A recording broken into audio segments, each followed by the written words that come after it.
그러니까 이거를 이때 당시에는 그렇게 사람들이 욕을 했는데 말도 안 되는 소리 하지 마라 이랬는데 결과적으로 어떻게 됐습니까? 코스피 200의 특례 편입 될 가능성이 높아지면서 주가가 오르고 이 패시브가 나온 괴물이라는 말까지 생겼어요. 이때 당시도 말씀드렸죠. 공매도 관련돼서 공매도가 안 되기 때문에 패시브 자금 들어오면서 기관과 외국인의 물량이 없다. 폭등할 수밖에 없다. 말씀드린 부분에 대해서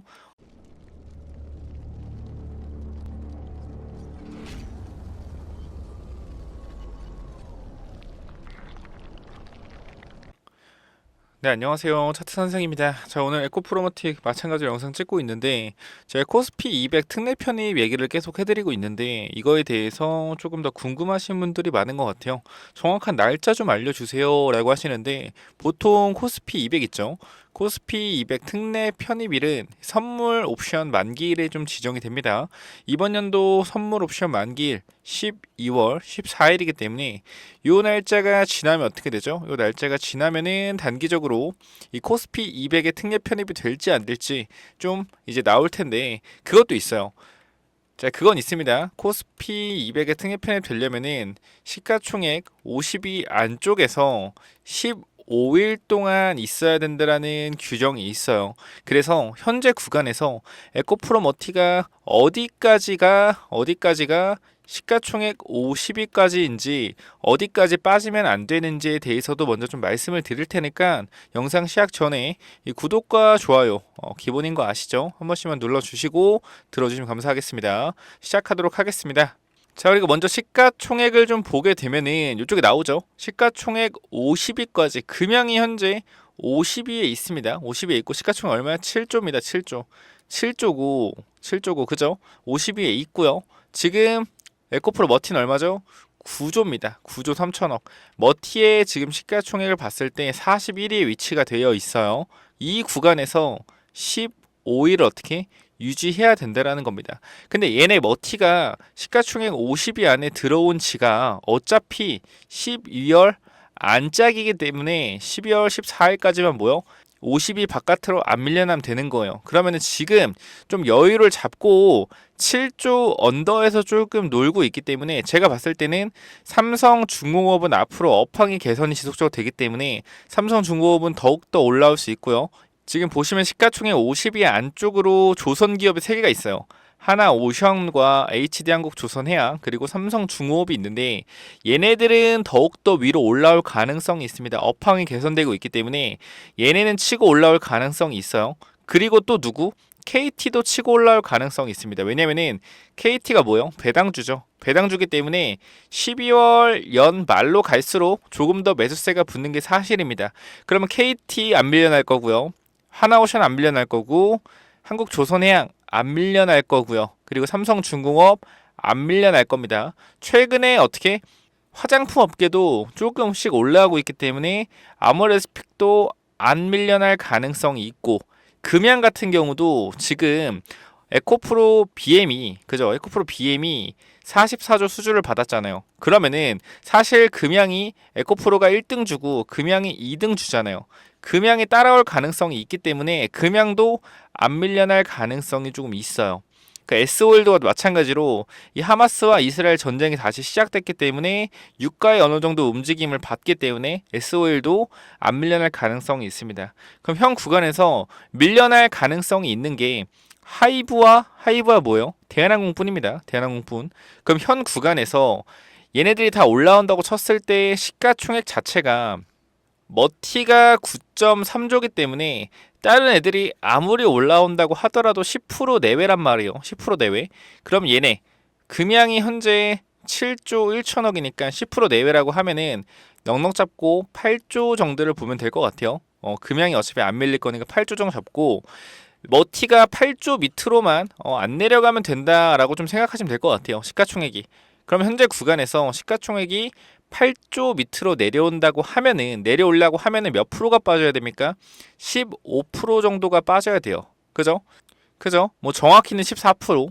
자, 머티가 14% 이상 빠지면은 코스피 200의 특례 편입이 안 될 가능성도 있다라는 겁니다. 그럼 이 가격대에서 13만 6,400원에서 14%를 빼면 얼마일지 계산을 해볼게요. 자, 보시면은 1, 3, 64.4 곱하기 14를 하면 되겠죠. 자, 19,100원입니다. 19,100원. 그럼 현재 가격에서 19,100원 빼면 되는 거예요. 136,400원에서 빼기 19,100원 정도를 하면은 117,300원이 나옵니다. 그죠? 117,300원. 이 구간을 계산 한번 해볼게요. 117,300원. 자, 이 구간을 안 깨면 시가총액 50위 안쪽으로 지속적으로 어떻게 머무를 가능성이 있습니다. 그죠? 그럼 이거 분봉으로 좀 볼게요. 어느 중요한 구간인지 아닌지. 11만 7천원 구간. 자, 여기서 지지받은 가격대가 얼마죠? 11만 1,000원이네요. 그죠? 11만 1,000원. 11만 1,000원이기 때문에 혹시나 밀려서 11만 1,000원까지 만약에 1차 지지 구간 여기 있습니다. 1차 지지 구간은 이 구간. 자, 1차 지지 구간은 12만 5천원이고 2차 지지 구간은 이 가격대 11만 2천원대가 되겠네요. 11만 1,000원대일 때 시가총액이 얼마가 되냐면은 그냥 대충 계산 나오죠. 1111 곱하기 682 이 정도 하면은 시가총액의 7.5조 정도 7.6조 시가총액 7.6조 됩니다. 이 구간대가 시가총액이 7.6조대가 될 것이다. 그죠? 그럼 다시 한번 시가총액 순위를 볼게요. 시가총액 순위 체크하면은 이 구간에서 보겠습니다. 코스피로 가서 자, 52가 얼마였지? 52가 7.1조. 그럼 현재 구간에서 51위가 6.8조고 52위가 6.8조기 때문에 결과적으로 이 순위는 조금 바뀌더라도 50위권을 유지할 수 있는 가격이 11만 1천원으로 내려오더라도 어느 정도 유지가 가능하겠고 안전한 가격대는 11만 7천원을 지켜주는 게 코스피 200에 특례 편입될 가능성이 더욱더 높아지겠죠. 근데 중요한 건 뭐예요? 11만 1천원이 되더라도 시가총액 7.5조기 때문에 51위와 52위와 10% 이상 차이 난다. 이 대형주기 때문에 순간적으로 그렇게 가파르게 올라오기가 힘든 부분이 있어요. 무슨 말인지 알겠죠? 그리고 최근에 엔터주가 안 좋기 때문에 하이브는 더 밑으로 밀려날 가능성도 있는 거고요. 그래서 우리가 현 구간에서 머티가 아주 매우 높은 확률로 12월 14일에 지나면은 코스피 200 특례 편입될 가능성이 굉장히 높다. 아, 근데 이렇게 특례 편입에 집착을 하시나요? 라고 계속 말씀하시는 분들도 있는데 제가 계속 말씀드리죠. 투자자별 매매 동향만 보더라도 개인 투자자가 현재 510만 주를 샀는데 외국인이 1,100만 주 중에 공모로 가지고 간 게 635만 주라고요. 여기서 얘네가 던진 게 지금 얼마입니까? 외국인 기간 합쳐서 520만 원 던졌죠. 외국인과 기관이 110만 주 정도밖에 안 갖고 있는데 여기에 코스피 200 패시브 자금 얼마 들어온다 그랬어요? 패시브 자금 거의 최소 2천억에서 얼마 많으면 4천억까지 들어올 수 있다라는 겁니다. 무슨 말인지 알겠죠? 코스피 200을 추종하는 펀드들 자금을 다 더하면 70조 정도 돼요. 굉장히 높은 가격대입니다. 그래서 여기서 특례 편입 될 시에 이 정도의 금액이 들어올 가능성이 있는데 얘네 기관과 외국인이 110만 주를 가지고 있고 개인 투자자가 만약에 안 판다라고 가정했을 때 제가 볼 때 안 팔 것 같거든요. 이 BM도 44조에 수주 계약이 나왔기 때문에 BM의 수주는 즉 뭐예요? 머티의 실적이다. 어차피 하이니켈 양극재를 누가 공급한다? 머티가 전구체를 공급하잖아요. 그렇기 때문에 현재 개인들이 팔 것 같지는 않고 이 110만 주를 가지고 있는 외국인과 기관의 시가총액을 곱해 보면은 1,500억 정도가 나오는데 여기서 2천억에서 4천억의 패시브 자금이 나온다고 하면은 주가가 어떻게 뻥튀기 될 수밖에 없다라는 겁니다. 이러한 결론이 나온다라는 거예요. 그래서 현 구간에서 한 가지 확실한 건 뭐예요? 고평가는 맞다. 고평가는 맞는데 이거는 패시브가 이 종목은 패시브가 낳는 괴물이 될 가능성이 높다라는 겁니다. 코스피 200이 편입되면은 공매도라는 악재가 있지만 현 구간에서 공매도가 금지가 되어 있기 때문에 오로지 순수하게 패시브 자금만 들어온다라는 거예요. 그럼 매수세밖에 안 들어온다라는 건데 뭐예요? 주가 급등할 수밖에 없다라는 겁니다.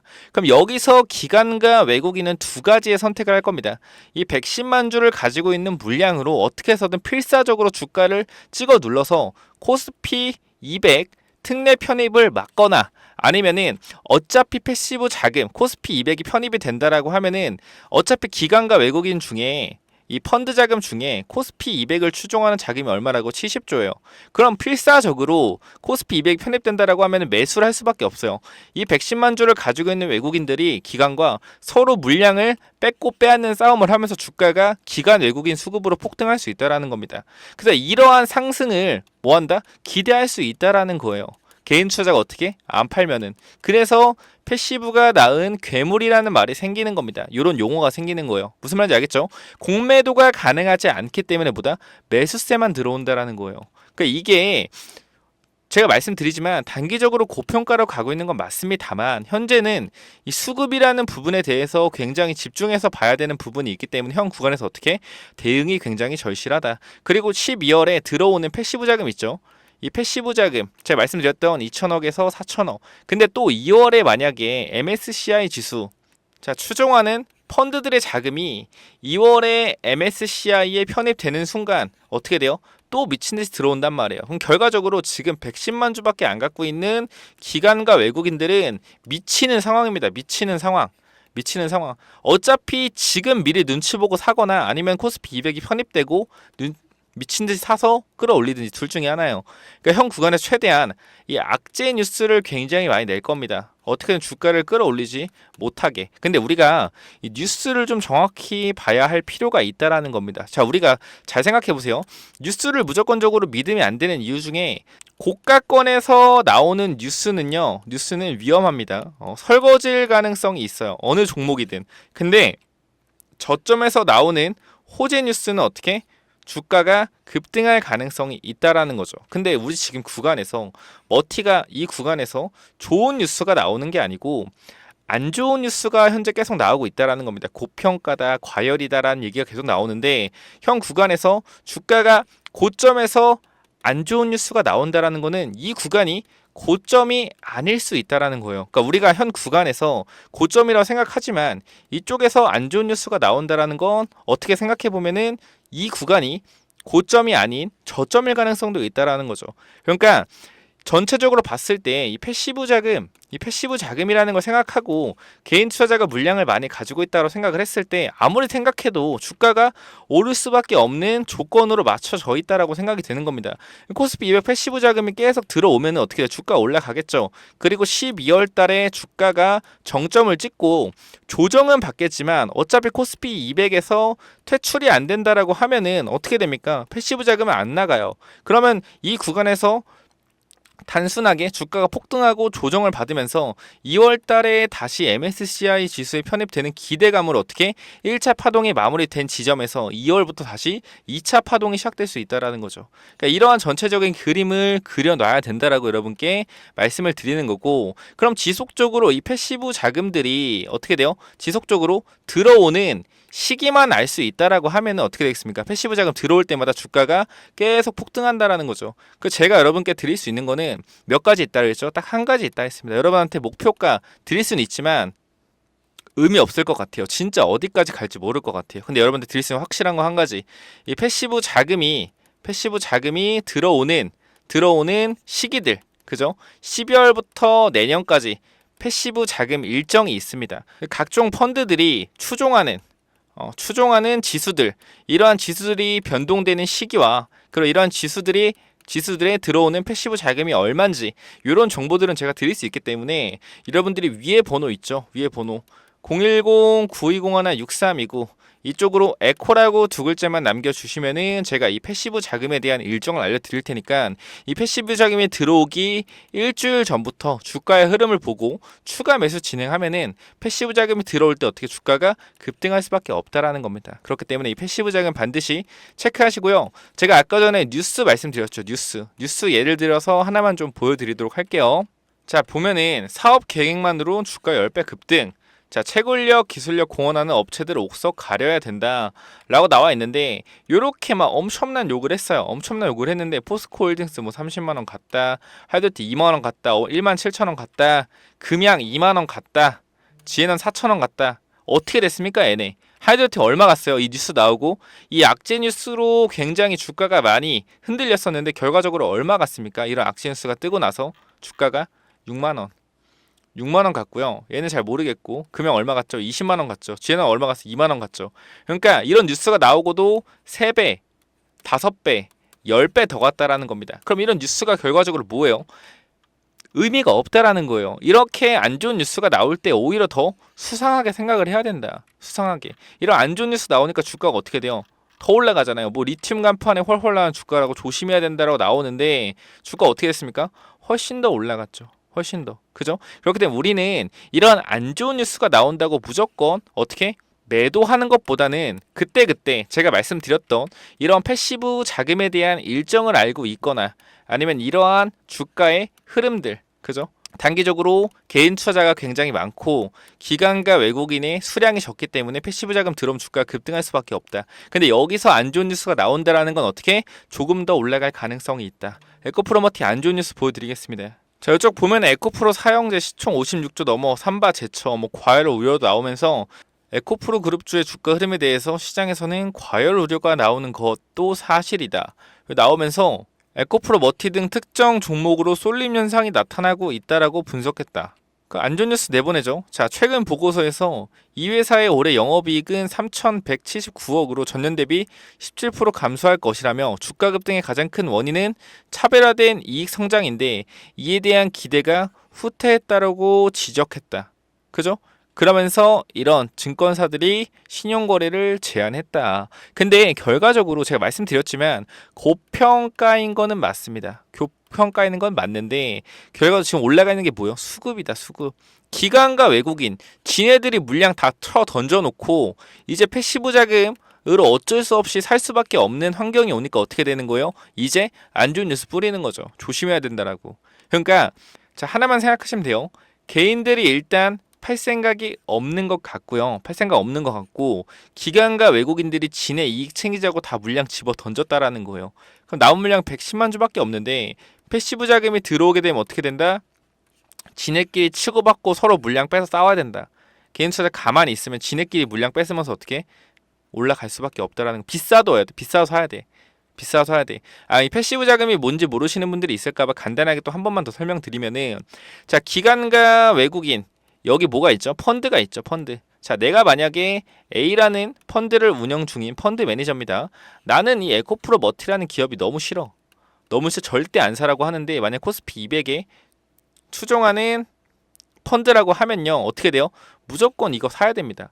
머티가 코스피 200이 편입되면은 내가 펀드 매니저 너무 싫어도 내가 만약 코스피 200을 추종하고 있다? 무조건 사야 돼요. 그럼 어떻게 되는 거예요?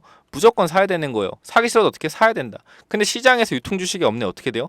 올라갈 수밖에 없다라는 거죠. 그러니까 이게 공매도가 있으면은 좀 누르기가 될 텐데 공매도가 지금 없기 때문에 미친 듯한 폭등 가능하다라는 겁니다. 그럼 여러분이 현재 계속 말씀드리지만 한 가지만 보시면 되는 거예요. 뭐? 패시브 자금. 패시브 자금만 보면 된다라는 겁니다. 더 할 얘기가 많지만 영상이 너무 길어지기 때문에 여기까지 좀 말씀드리겠고요. 이 패시브 자금에 대해서 제가 이 초창기 때부터 여러분께 말씀드렸는데 요거에 대해서 꼭 알아주시면 좋겠고 자 볼게요. 제가 초창기 때 여러분께 말씀드린 거. 자 여기 보시면 알겠지만 날짜 보세요. 11월 23일입니다. 11월 23일이고요. 제가 뭐라 그랬죠? 여기서 자 12월 패시브 자금 5천억 투입됩니다. 코스피 200 편입된다라고 말씀드렸는데 이때는 저한테 머리에 총 맞은 놈이라 했습니다. 머리에 총 맞은 놈 무슨 패시브 자금이냐 이런 소리 했어요. 11월 23일 언제였습니까? 11월 23일 언제예요? 횡보하는 구간 여기였죠. 그죠? 이 구간이었고 제가 패시브 자금 들어온다고 그렇게 추천드렸는데 결과적으로 여기서 고가 어디 찍었죠?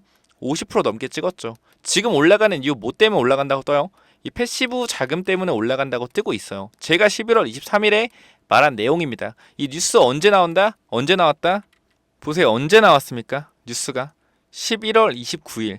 이런 용어가 등장한 게 11월 29일이라는 거예요. 보시면 알겠지만. 그러니까 이 일이 미리 이전에 이 코스피 200이 편입되는 패시브 자금이라는 걸 여러분들이 알고 있었다라고 하면은 들어온다는 거 알고 있었다라고 하면 어떻게 하겠어요? 매수했었겠죠. 그죠? 그러니까 이런 일정들을 미리미리 알고 있으면은 누구보다 좀 더 빠르게 수익을 챙길 수 있었다라는 거예요. 보세요. 29일 이미 다 주가 올라가고 뉴스 되면 뭐합니까? 패시브 어쩌고저쩌고 29일 언제예요? 여기잖아요. 그죠?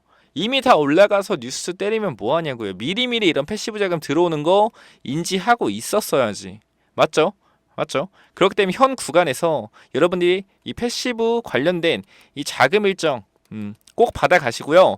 그리고 제가 여러분들한테 무료로 문자 보내드리고 있거든요. 문자. 자, 문자 보시면은 이때 제가 패시브 자금 영상 찍으면서 이 10만 원 돌파 시에 무조건 매수해라라고 좀 말씀드렸죠. 자, 23일이 금요일이었고 24, 25 토요일 지나고 월요일에 어떻게? 월요일에 매수해라. 10만 원 돌파 시에 패시브 자금.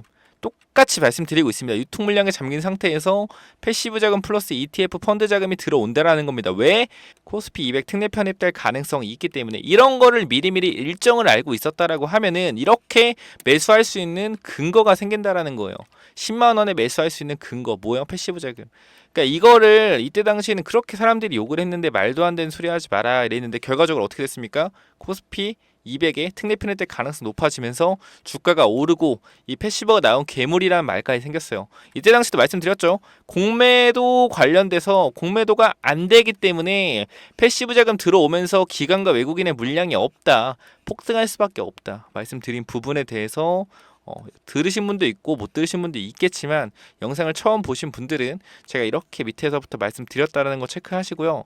이렇게 단기적으로 문자로 추가 매수 전략이나 아니면은 그래도 어느 정도 코스피 200 편이 됐을 때 들어오는 이 자금들 2천억에서 4천억이면은 유통 주식이 지금 외국인 기관이 1,500억 가지고 있다라고 하면은 대체 얼마 정도 올라가는 계산이 되겠느냐 정도는 제가 여러분한테 목표가 설정을 해드릴 수 있으니까 이 목표가 단기적으로 2천억에서 4천억에 들어왔을 시에 단기적으로 목표가 어디 잡으면 되는지 궁금하신 분들은 위에 번호로 010-9201-6329 이쪽으로 에코라고 두 글자만 남겨주시면은 제 관련돼서 목표가 설정해 드릴 거고요. 단기적으로 추가 매수 단가도 문자로 전송 드리도록 할 테니까 에코라고 두 글자만 남겨주시면 됩니다.